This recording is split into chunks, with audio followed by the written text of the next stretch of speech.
Get away from me, bees. Get away from me, bees. So yeah, this is me now. This is the look that I have adopted for the next week. What do you think? This is the Hardy. This is what you, the fans, voted on in the Beard Poll 2021.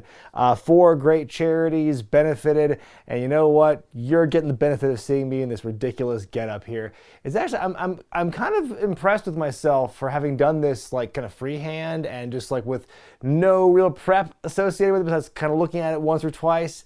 Yeah, like it turned out better than I thought it would. And not to say I'm happy with this at all. I do like the fact that this is clear now. I like the fact that I don't find myself chewing on hair all the time anymore. That's really liberating. I can do this again.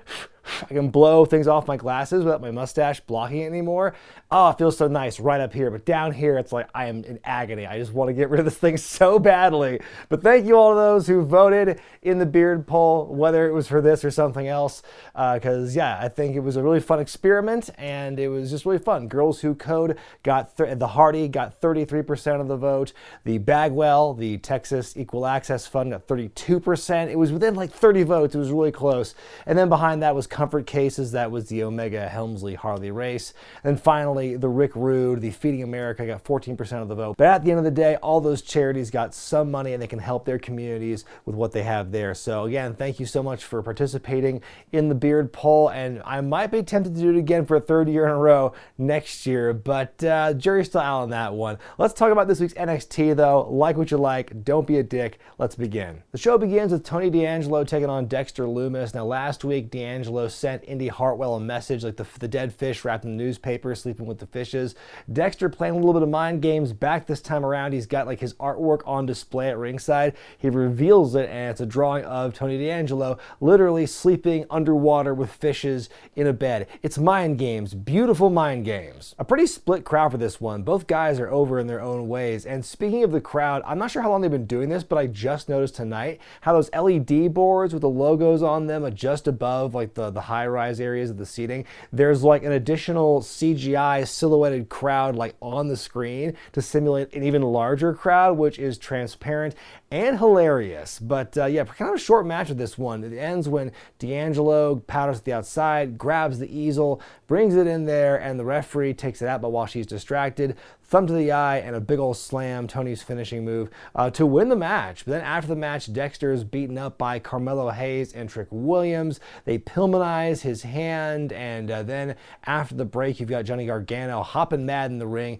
He's calling out Hayes to a North American Championship match. Then Pete Dunne shows up and says, no, you can't just jump in front of the line to get this title shot. They bicker for a bit, and then Hayes and Williams show up in this kind of crow's nest area, which I like that they brought that back. It's really cool to get to kind of explore the space and have like different areas to do like promos and interviews and stuff. So I thought that was kind of cool blocking. So they talk trash about Gargano and about Dunne and everything. And Carmelo, very bold to challenge both guys to a triple threat match next week for the North American Championship. And that's how the segment wraps up. I really liked how they kind of like seamlessly weaved a couple of different angles into this over the course of a couple of weeks, where it's like, hey, they built something last week with D'Angelo sending the dead fish to Indy, and that added some like story and some context, a little bit of heat to this match itself, D'Angelo versus Lumis, and that was just a vessel for the continuation of the Gargano, Lumis versus Hayes and Williams storyline. I like how they played that into it. It was all very well done. The Diamond Mines backstage, Malcolm Bivens cutting a promo about them when Joe Gacy appears in their locker room. He says he loves to see so many people unite under a common bond. He wants them to keep the door of opportunity open for other people. Bivens alludes to a tryout happening in a few weeks, and he gives Joe his card and he accepts it and everything. So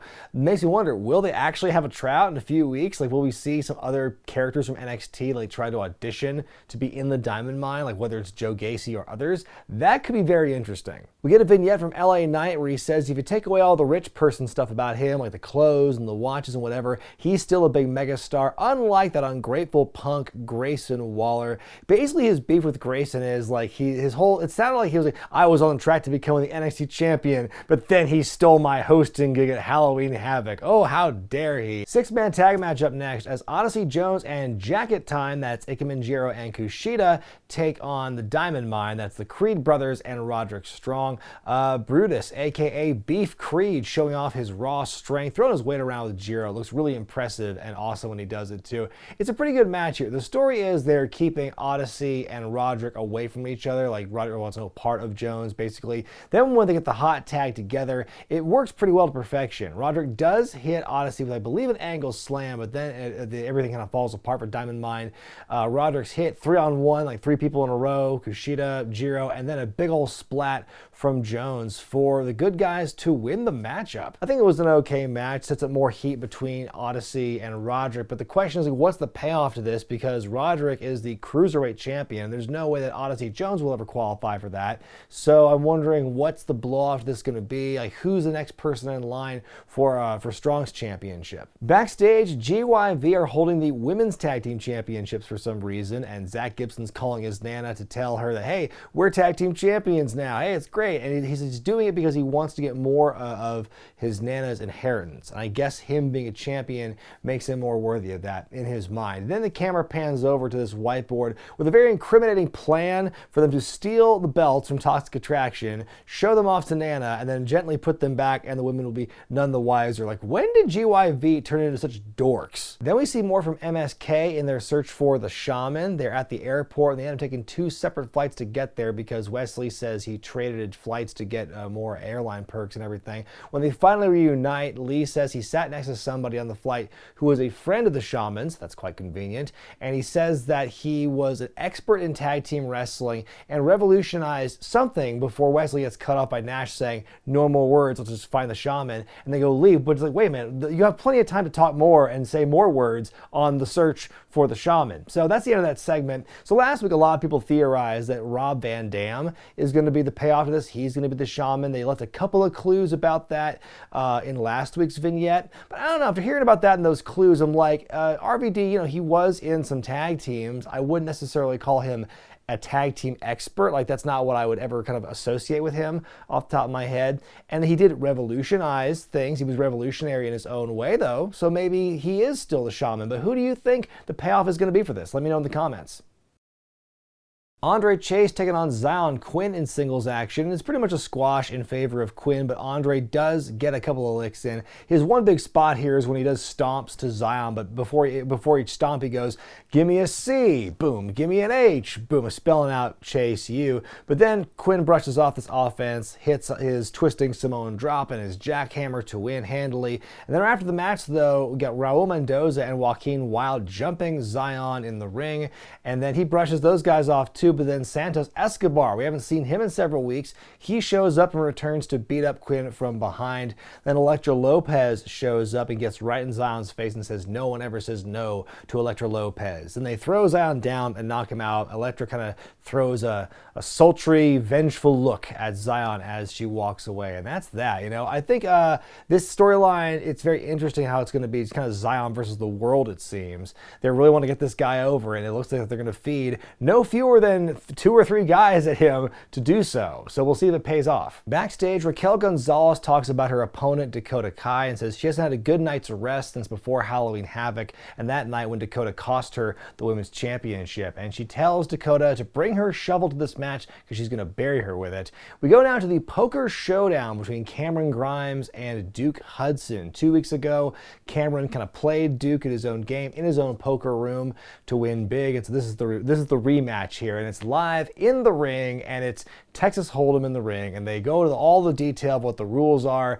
It's like, for me who doesn't care about poker, it's not very riveting, and so I was really kind of tuning out of this at the beginning. Also, a lot of the cheesy back and forth between the two of them on their mics, like, it was not really having my attention. But like, as the segment went on, I was actually getting more invested in it. Like, you could see at the end, Cameron's hand is unwinnable, but he basically just kind of goads Duke into basically folding because he's, oh, how big are your balls? Can you match my bet and everything?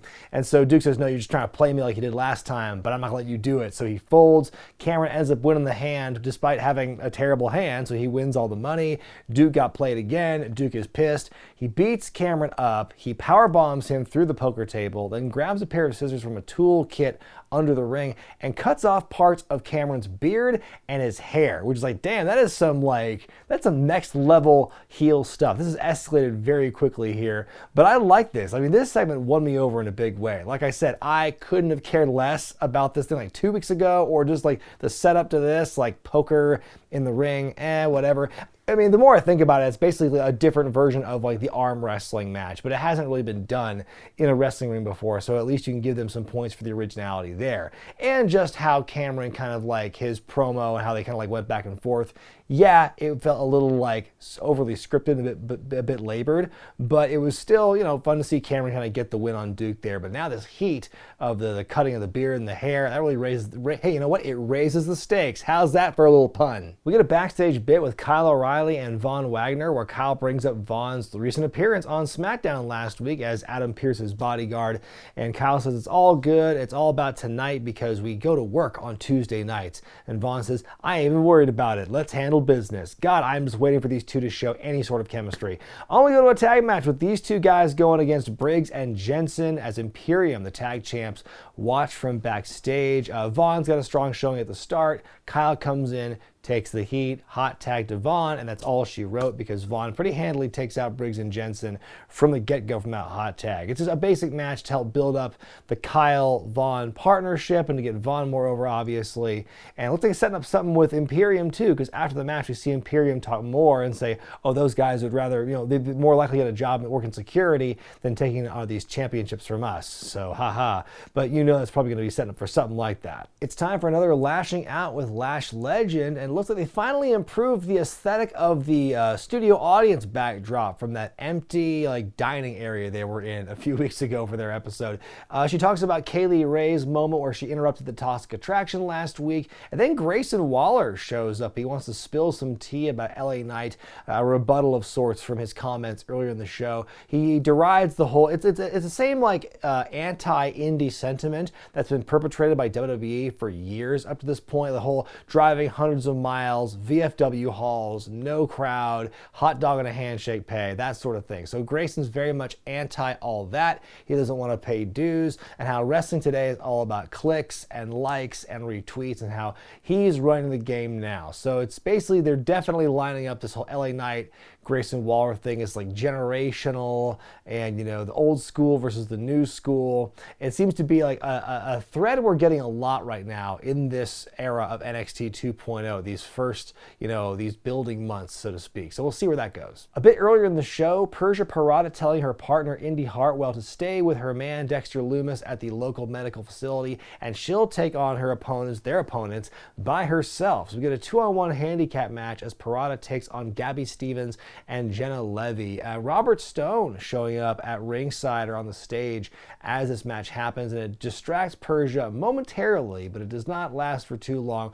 Persia handily defeats her opponents, single-handedly here, with a double Samoan drop as well, which always seems silly as far as the setup for it goes, but it's still impressive, the strength and everything to do it. So I actually didn't think that Persia was being built as a powerhouse type wrestler. It seems you can only really have no more than two at any given point in the women's division in NXT. So I guess Persia might be that next woman up to be the kind of powerhouse character. I'm just surprised. I didn't really expect that from the dynamic with her and Indy. Dakota Kai's interviewed backstage. What did she think about some of Raquel Gonzalez's comments from earlier? She says, since losing to Raquel at TakeOver 36, her whole life has been turned upside down. She doesn't know who she is anymore, and the only way to clear the fog in her mind is to basically kill her past. And then Mandy Rose and the Toxic Attraction come in, and they kind of basically say they want those two to kind of take each other out of the equation, but Dakota does not want to give them the satisfaction. So Dakota leaves, and then GYV show up with the tag belts and give them to Gigi and JC. Oh, you'll never believe this. These two loser guys, these tech guys, wanted to take some pictures with their Nana and show they were the tag team champions. Can you believe that? And so they can see right through them, though, and they go to leave. And so again, it's just, I don't understand what they're doing with these two guys anymore. There's a vignette from Casey Cat Catanzaro and Caden Carter, their whole thing now is they're the life of the party. They talk about they love going to music festivals. They were at EDC Orlando and they were feeling the vibe, and they want to bring that vibe to the NXT audience, and so that's why they hand out like glow sticks now on their entrance and everything. It just feels like the female version of the Rockers and the Wrestle Rock Rumble. We're the Midnight Rockers, Sean and Marty. We love to wrestle and we love to party. Then the champion, Tommaso Ciampa, makes his way to the ring. He's got some words for the new blood in the NXT locker room, guys like Carmelo Hayes. He has some words for Grayson Waller and his whole hot dog and handshake rant. And then Braun Breaker shows up and interrupts. And Breaker says the only person Ciampa should worry about is him, because if he doesn't, he will run through Ciampa and become the new NXT champion. Then Tommaso just cues up footage of him beating Braun Breaker at Halloween Havoc a few weeks ago, and Braun has nothing to say in response to that. We get a Steiner Math reference from Ciampa where he says that Braun has less than a 33 1/3 chance of beating him for the NXT title. He walks past Braun, and that's the end of that. It was a decent interaction with these two. You know, the feud is clearly not over yet, but I don't think it did Braun many favors, because like he kind of looked like a goof when he got punked out by video evidence and then did nothing about it. In your main event, Raquel Gonzalez takes on Dakota Kai in a grudge match. Early on, you got Raquel beating on Dakota, but she just laughs it off, and I thought, oh my god, she's got fiend powers now, run. But this is a good match though, some good back and forth with these two. I thought I told a pretty good story. Near the end, Dakota exposes one of the turnbuckle pads, and like she ends up like dropping Raquel into it a minute or two later. Dakota brings out the shovel, but Raquel steals it from her, and she's standing over her, and Dakota's begging off, and suddenly the Toxic Attraction run in and beat down Raquel. Match ends in a disqualification, which is disappointing, but there's a big heel beatdown, 4-on-1, and then Cora Jade comes in trying to make a save, but she's taken out.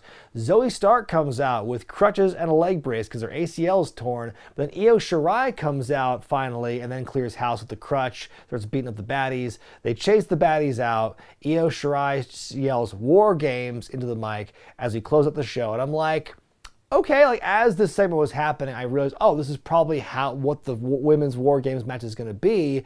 But like, really? Like, okay, I guess by default, this is the only one that makes any sense in the women's division right now in NXT. It feels like it's escalated kind of quickly from where they were to all of a sudden go to War Games. I feel the Toxic Attraction has not quite like really gained. I mean, they are definitely dominant right now, but it feels like they just showed up. They're going to be in War Games. Like, okay, like we'll see how that match pans out. But as far as like how we got to this place, like just feels like a very slapdash War Games match. Like we don't even know who the fourth woman's going to be on the face side. My grade for this week's NXT is a B-. I really enjoyed this episode. I mean, I was not bored at all throughout this, but it was a lot to take in. I kind of feel like I just had a big, rich meal after watching this episode. It's just a very meaty episode in terms of like the amount of content and the amount of characters and stories really they're bombarding you with throughout these 2 hours. I kind of pine for the old like 1 hour Full Sail days when you had this rotating cast of characters and you didn't feel kind of on the verge of being burned out by the overexposure. You know,